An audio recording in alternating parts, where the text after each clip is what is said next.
Greetings, guitar engineers. I'm Desi Cerna, and in this free guitar lesson, I'm going to explain chord inversions and chord voicings. I'm going to show you how you can use them to add variety to your playing, and I'm going to demonstrate how they are used in familiar songs. All right, so let's dive in. So a chord inversion is the reordering of notes in a chord. So for example, let's take a C major chord, and it's stacked C, E, G, which is a root, third, and fifth. I can invert this chord by stacking it third, fifth, and root. So I'm going to take my root note C, I'm going to transpose it up an octave, and now I'm going to play E, G, C, so that's now a third, fifth, and a root. So I have inverted the chord, and this is called the first inversion. Now I can invert this again. I'll take the third E, I'll transpose it up an octave, play it here in the open first string. So now I'm going to play G, C, and E, or fifth, root, and third. That is the second inversion of C. So back to the C chord, C, E, G, 1, 3, 5. Or I can play E, G, C, 3, 5, 1. That's the first inversion. Or I can play G, C, E, 5, 1, 3. That is the second inversion. They're all the same chord. It's all a version of C, but they all have slightly different chord voicings, and that's a word that's used to explain that there's a difference in sound. So C, E, G sounds a little bit different than E, G, C, which sounds a little bit different than G, C, E.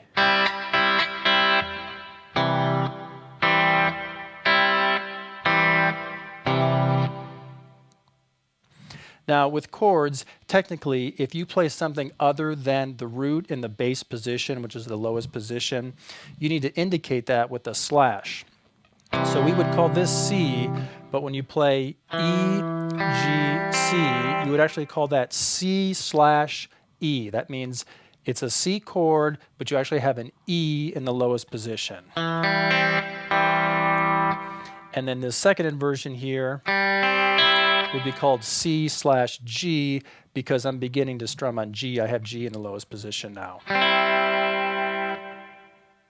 All right, let me show you a couple different ways that you can play these same inversions in other positions. So I can start here with C, E, and G, but instead of playing E, G, and C here, I could move up and play the E on the 5th string, 7th fret, and then I've got G on the 4th string, fret 5, and C on the 3rd string, fret 5. So here's C, E, G, and then E, G, C. That's the first inversion. And then I can come up here and I can play G, C, E, and there's the second inversion. Comes right out of this bar chord shape here. So.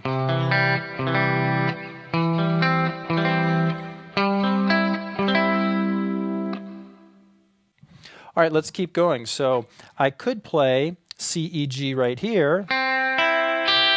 This is coming out of an A form bar chord, and I'm playing strings 3, 2, and 1. That's C, E, and G. And then I can come up here and play E, G, and C. There's the first inversion. Comes out of the E form chord there. And then I can come up here and play G, C, and E. There's the second inversion. So now I'm using strings 1, 2, and 3 together. So.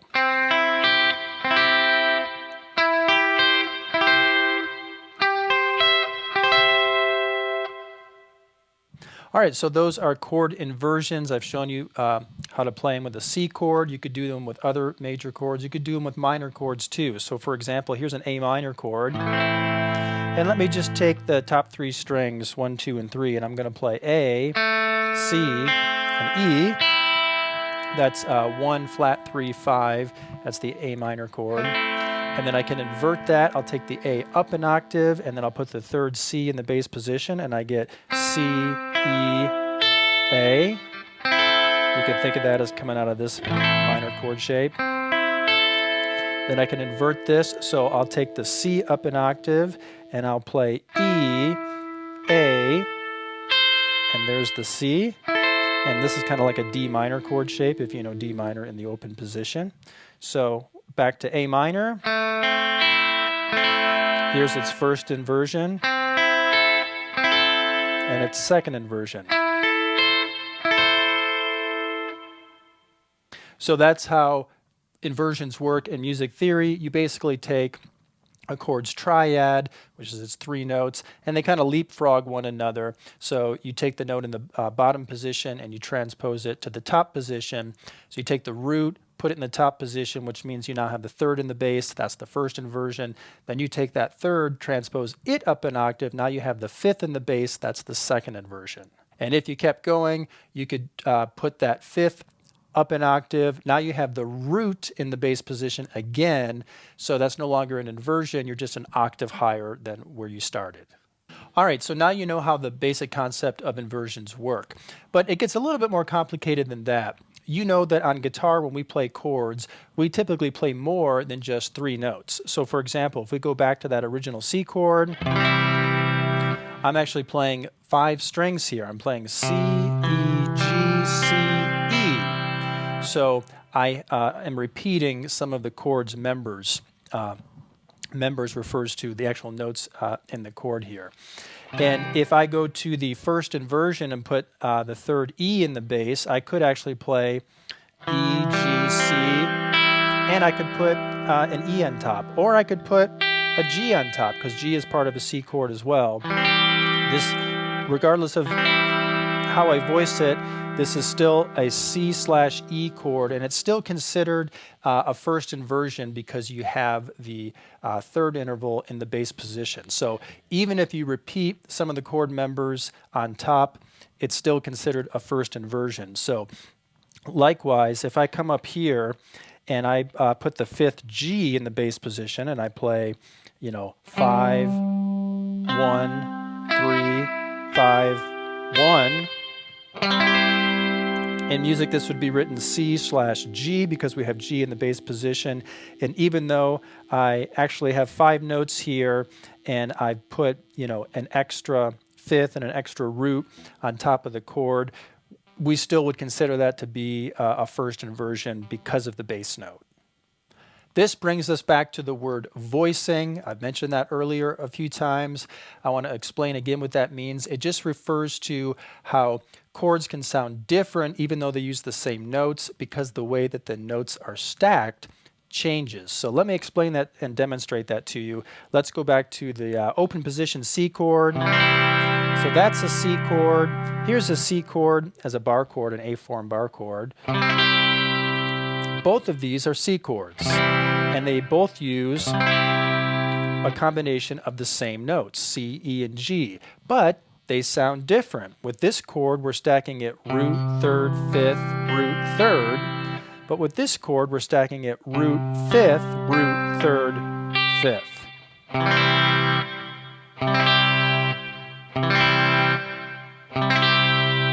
So same notes, same chord, but because they're stacked differently, we get a different voicing.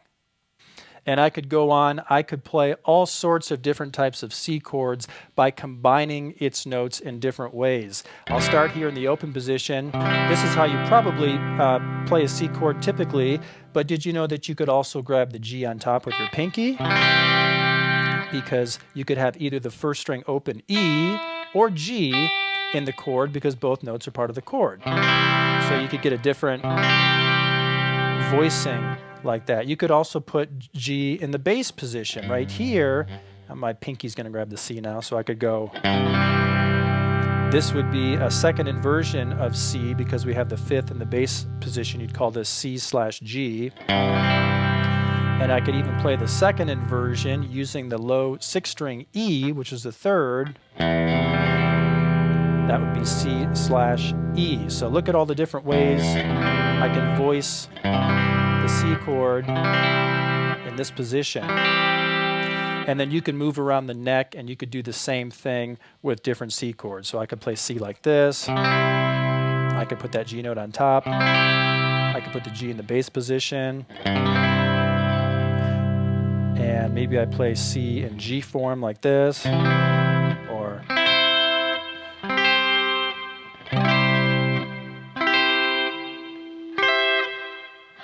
C in D form. And so on. So these are all C chords. They're all made up of the same notes, although some of the notes are transposed up an octave or down an octave. But because the notes are stacked differently, because I'm putting different notes in the bass position, I am creating different chord voicings. While we are on the topic of chord inversions and chord voicings, if you've ever heard the term drop 2 chord, it refers to something similar. So if we take a C chord here in A form, and if I just take the notes G, C, and E here on these strings, the drop 2 chord voicing is when you take the next to highest note and you drop it down an octave. So that would be this middle note, C, here on the 3rd string. I'm going to drop it down an octave, but I'm going to keep this G and I'm going to keep this E. So in order to play this, you're going to have to finger pick because you're playing just strings 5, 4, and 2. And so this is stacked a little bit differently than the closed voicings we did earlier, where we had, 1, 2, 3, and then 2, 3, 1. Everything was kind of right in a row. So here we're kind of skipping some things. We've got C, and then we have the 5th, and then we're playing the 3rd up here in an octave. And so it's not a closed voice, and we have some space here. And you could do this in other positions as well. So here's C, C, E, G. I can take the E right here, and I could bring it down an octave right there, but then I want to keep the C and the G, so I get this fingering, which I'm hybrid picking, using some fingers. And then I could come up here and play C like this, and I'll take this G note down an octave, and I could get, or you could do it like this, I guess. There's G, and then there's the E, and there's the C. I don't really like that fingering, but there it is. But here's some more interesting ways to voice your C chords.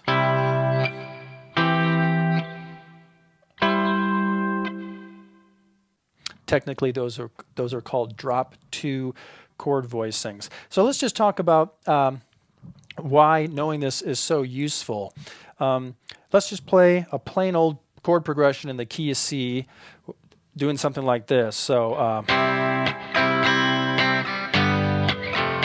or you could use the open chords. So there's a plain, simple, basic, boring, old C, G, F, 1, 5, 4 chord progression in the key of C. And if you just play normal chord voicings, it does just sound basic and it might sound a little bit boring, but you could make it sound different and make it sound more unique or distinct using some different chord voicings. So let's break this up. What if we use some of those drop 2 voicings and we play the C like this? And then we could do something similar when we go to G, and we could play root, 5th, 3rd, and we could do that on F. So instead of this sound, now we have, yeah, that's a little bit more unique. And maybe instead of plucking them together, I'll pick them and do something like this, maybe like.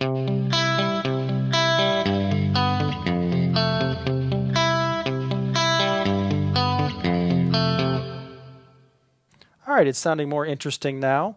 Let's keep going. Okay, I like the C like this. Instead of doing the very same drop 2 chord voicing on G and F, what if I do something different? What if on the G, I play its 3rd here, B, then the root G here on the 4th string, and then back here, it's 5th. And if I take this down 2 frets, my index finger goes off the fretboard. There's the same drop 2 voicing. This is kind of a first inversion now because we have the 3rd in the bass, G/B, and then F/A, although I'm probably going to fret it maybe like that, like, so I've got C, and then this G/B, F/A. Very interesting chord voicings there, even if I just pluck them. Sounds quite different than just going.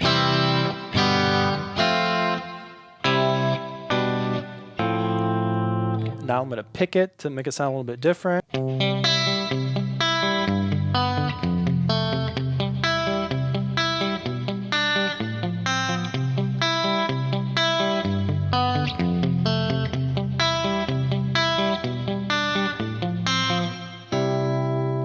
I was actually using my middle finger there, so I was using some hybrid picking.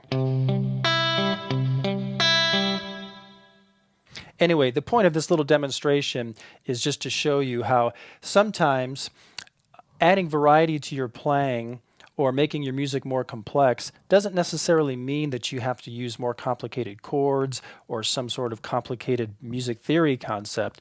Sometimes it just involves working with something that's very basic, C, G, and F, but in this case, revoicing those chords, using some inversions, or in this case, using some drop 2 chord voicings. All right, so now I want to give you some examples of how you would hear these sort of concepts used in familiar songs. So I'll start with a little Jimi Hendrix. Here's the beginning of Wind Cries Mary.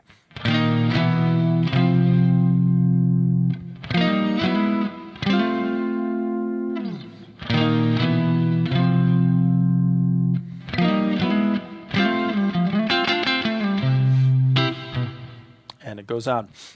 So I'm basically in the key of F here, playing an F major chord, and I'm approaching it chromatically. And the first time I actually put the 5th in the bass. So I'm going to reach over here with my index finger. Those are our second inversions. And then the second time I actually put the 3rd in the bass. So here's F. So I'm going to go up to its 3rd is A, so I'm going to grab that A and then play the rest of the chord here with my index finger. Got to keep this curled and this flat. And I'll go back 2 frets, and again I'm going to approach this chromatically. So, second inversion with the 5th in the bass. Approaching that F chromatically, and then right in the same position you can switch to this fingering, and now can chromatically approach the first inversion of the F chord. So this is another example of how you can create a distinct part by using some basic chords and some relatively simple movement. I mean, there's some chromatic movement in there, but that's not anything too out of the ordinary. But by voicing the chords differently, you create a difference in sound there between that first time and that second time. And by the way, I was hammering into those 3rds there. So when I do this particular shape, my index finger comes all the way over to the 5th string, and then I hammer into it. So that's another way that you could add some variety there. Let's keep going. Let me give you some more examples. I'm actually going to kick on some distortion here. Let's think about the song All Right Now by Free. I'll just give you a little bit of it. It starts in here, and it sounds like this. That's all I want to play. So I've got an A chord, and then I'm going to a D and C form, putting that A in the bass position there. So I've got A and D. All right, well, so it's just basically A and a D chord. So why not just play a plain old open A and a plain old open D? Well, the reason why is because it doesn't sound the same. It doesn't sound as cool. That opening chord riff to All Right Now, it's recognizable because it's distinct, and that's due in part to how the chords are voiced. I mean, if you analyze it, yeah, it's just A and D, but it's specific chord voicings that go together to make that distinct sound. So when you go to that D chord, you're going to it in C form. You can think of this kind of like the first inversion because you're putting the 3rd in the bass. This would be D/F sharp. But actually, you play the open 5th string too. So technically this is D/A because you're putting the A in the bass position there. And that's a great chord voicing to use here in this position. It's used in All Right Now by Free, and it's used in other songs as well. And it's an example of how chord voicings matter. They can make simple chords sound different, and in some cases sound better, or at least more distinct. Let's keep going. Let me give you another example here. How about some Rolling Stones?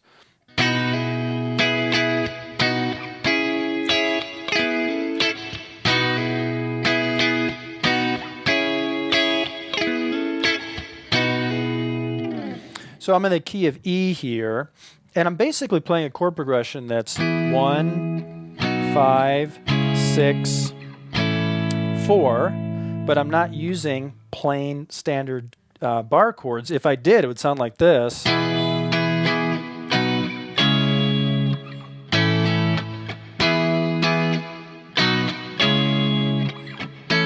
Now, if I played the song that way and you didn't know what I was playing, you might not guess it as Beast of Burden by the Rolling Stones. But if you're familiar with that song, and if I play it the way it's actually played,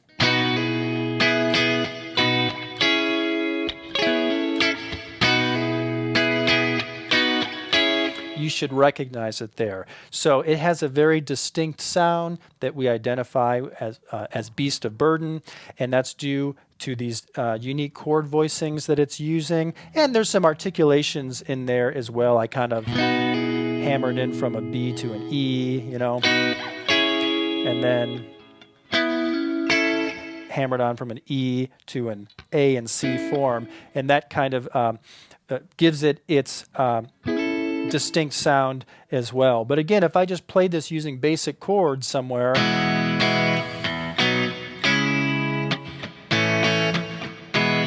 it loses its distinctness. So what makes Beast of Burden sound so good, and what makes Keith Richards such a great player who wrote all of this memorable music, is because he thought beyond just playing basic chords, and he found ways to voice chords and use inversions so that he created something that was more unique and distinct and memorable.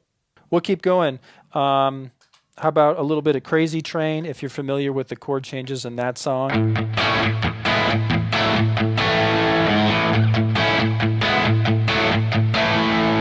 So I'm basically playing an A. This is a form of an E and C form. This is D and C form. And then I end on A here. So it's basically A, E, D, A. Well, what if I play just using basic chords?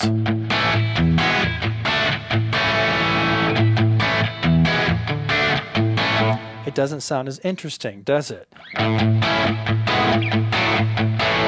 So by using some different chord voicings and by keeping the A note in the bass position, it sounds more interesting, it sounds more distinct, and we recognize it as Crazy Train. So that's A, this is E slash A, D slash A. We used that earlier in All Right Now, and then A. Moving on, here's another example. This is Red Hot Chili Peppers. The song is called Snow Hey-O, and it sounds something like this.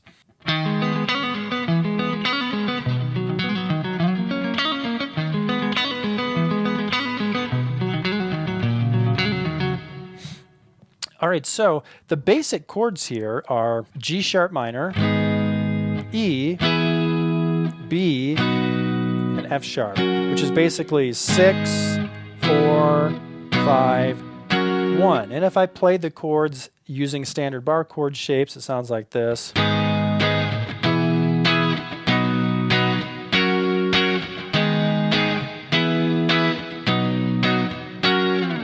But John Frusciante from Red Hot Chili Peppers voiced the chords in a very interesting way. So for that G sharp minor chord, he played a second inversion with the fifth in the bass. For the E chord, he played root third fifth in C form. For the B chord, he played root third fifth in G form. And then for the F sharp chord, root third fifth in C form. So you get. Then it repeats. the second time through, instead of playing the F sharp here, root, third, fifth, he played a first inversion like this: A sharp, C sharp, and F sharp. So.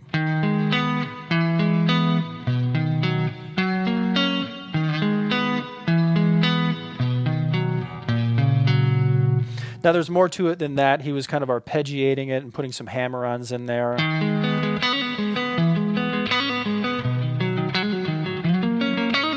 Which makes it sound even more unique.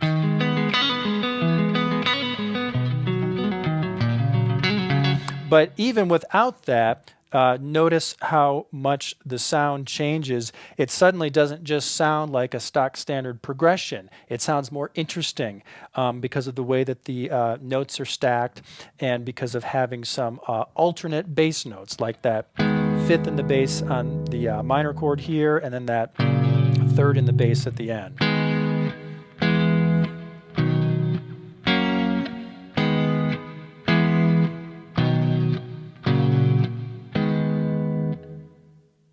I want to give you one more example. I could sit here all day and play hundreds and hundreds of songs and analyze them and show you how you hear different chord voicings and different types of inversions in songs all the time. But I'm going to give you one more. Let's take a little bit of Life's Been Good by Joe Walsh. There's a section in there that goes.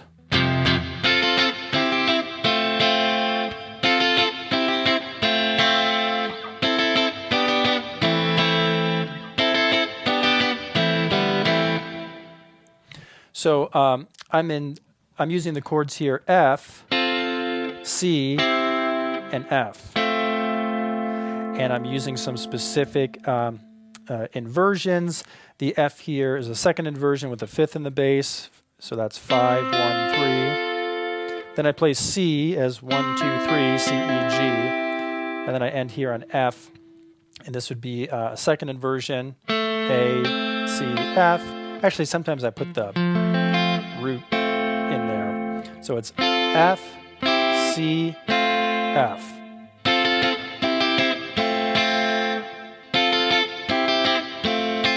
Now, what if I just played the basic chords and I didn't play those particular voicings? What would it sound like?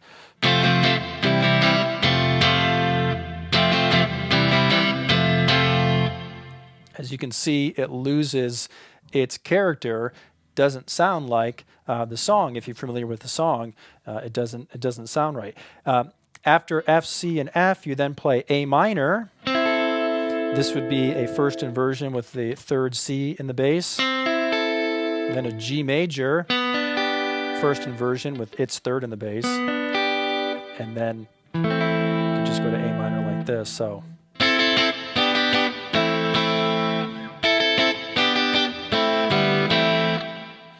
Again, what if I just played this? What if I just went?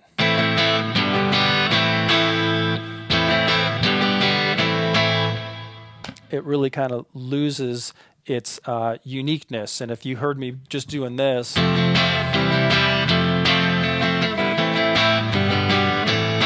you would probably not recognize that as being Life's Been Good by Joe Walsh. But as soon as I played those specific chord voicings, it comes alive and it becomes recognizable.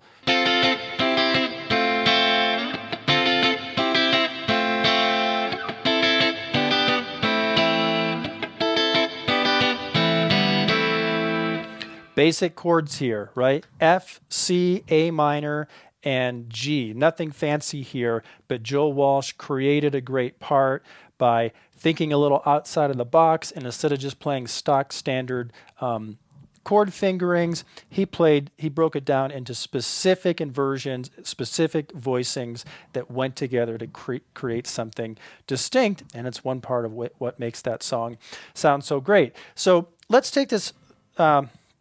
Let's take these voicings and let's move them around. So that first part, F, C, F. Well, what if I go up to the next inversion of F, which would be right here? That would be on the root third fifth of F. Then I could play C right here. That's the first inversion. That's 3, 5, 1. And then I could finish on F here. So instead of going, Here's the same chords, but everything's moved up to the next inversion.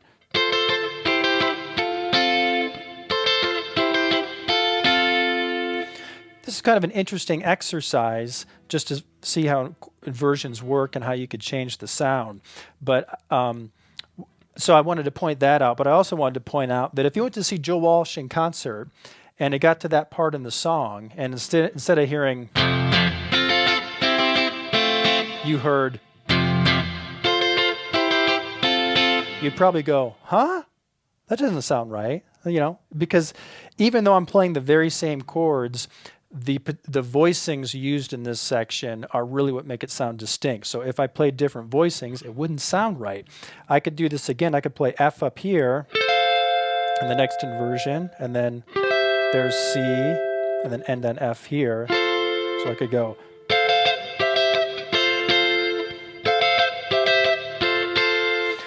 Interesting. Kind of a neat exercise just to explore your options and get to know the way inversions work, but it's like it almost doesn't sound like life's been good so far. Let's take that second half, A minor, G, A minor. Well, I could go to the next, here's A minor, here's G, and then end here. Or A minor, G, A minor. So you could have some fun with this and mix it up just as an exercise. So you could go. And then.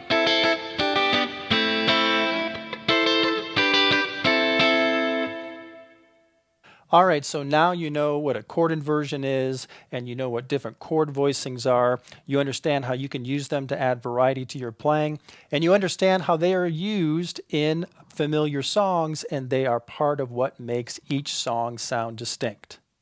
Now, as I've demonstrated things for you here in this video, I've been all over the fretboard playing chords in different forms.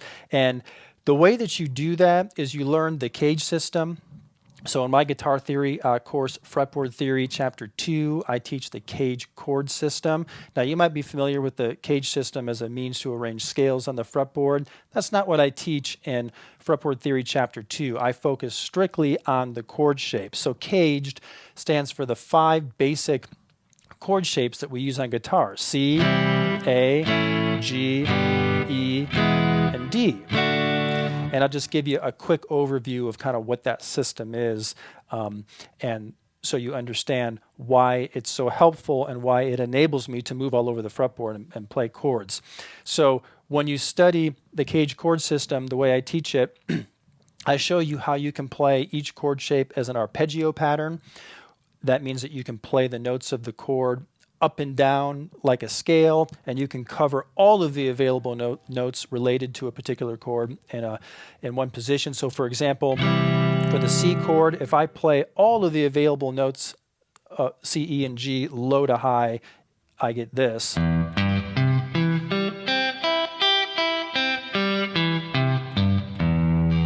And when you map all those notes out like that, then you can go through and grab those notes in different combinations to make different types of chord inversions and voicings.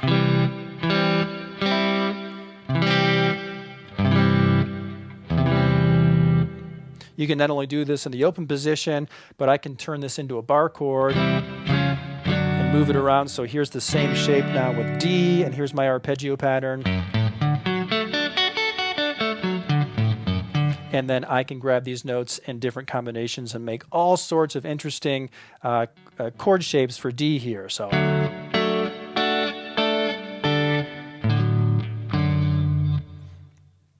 So that's a really quick introduction to how the cage system works. So if you did that with all 5 of the chord forms in the cage system, and you learn how to play the arpeggio patterns, and you learn how to move them around the fretboard and break them down into different inversions and chord voicings, that's how you get to know the whole fretboard, and you begin to see those shapes in each position, and you can move position to position and play chords all over the fretboard and break them up into different chord voicings. Well, this concludes my free lesson on this topic here. If you found this video helpful, click like and leave me some comments below. If you'd like to learn more about music theory for guitar, or If a lot of this music theory talk went over your head and you actually need to back up and work on something that's more appropriate for your level, go to my website, guitarmusictheory.com. Answer the questions I ask you about your playing, and I'll send you free custom video instruction calibrated to your current level. I'll show you how to get your playing skills in order, no matter what level that you're at, and I'll teach you how to understand music and how popular songs are composed. Go to guitarmusictheory.com. You can click on a link in the video description.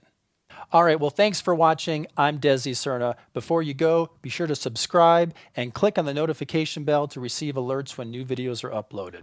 Then keep playing and stay tuned for more.